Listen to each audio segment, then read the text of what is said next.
What's the point of education? This is a question that I've been asking myself for well over a year now. But today I wanted to look at what the point of education is from the point of view of the student. Of course, these are the most important people in the whole system. My name's Cassandra. I'm a teacher in a secondary state school. Last year there was a member of the Youth Parliament from Lee and Wigan, Izzy Garbett. She made this really passionate speech in the House of Commons about why isn't school teaching her the things that she needs to know.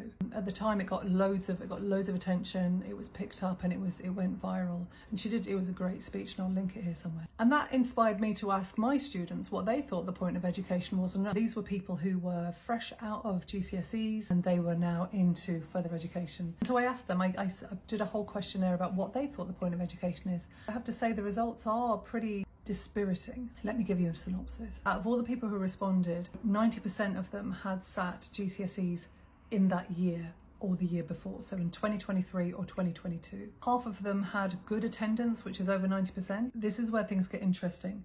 Although all bar one had done their GCSEs, I wasn't interested in what the results were. It was more of, did you see the point of sitting them? Did you understand the reasons why you were doing them? 79% of them felt that their life chances were held back because of the GCSEs, which kind of blew my mind. In my questionnaire, I asked them why they thought this, and I got reasons like, I feel like I was taught the wrong things. I felt I was always failing. It feels so controlling and limiting to what I can actually do. They don't see the point in doing the GCSEs. They say nobody asks for them now. I can do much more than what's on a GCSE paper. And they put you under unnecessary pressure. I know that this is not exactly representative of a wide range of students who have been successful. They do represent the views of the people who responded. And when I'm thinking about this, I'm an educator first and foremost, but I have studied business and I have run business and I have my own business.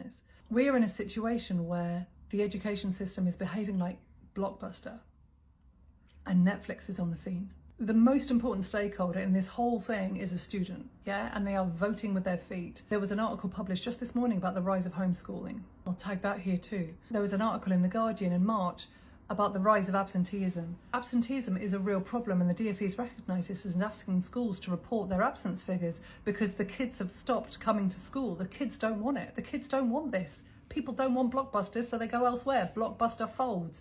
We're in a situation where we can't be agile in our systems because we're just too big, and it's just such a megalith that we can't seem to adapt to really serve the people who we need to serve the most. And of course this is about funding. I know this is about funding. At the same time that Izzy Garbett came out with her speech in the Youth Parliament last year, there was a report came out done by 100, an organisation that specialises in innovation in education, and Big Change. Their mission is to have young people thrive in the education system. They came up with a report about how we should transform education. And the thing that they really identified in this report, and I'll link that here too, was the agency that the young person needs to feel.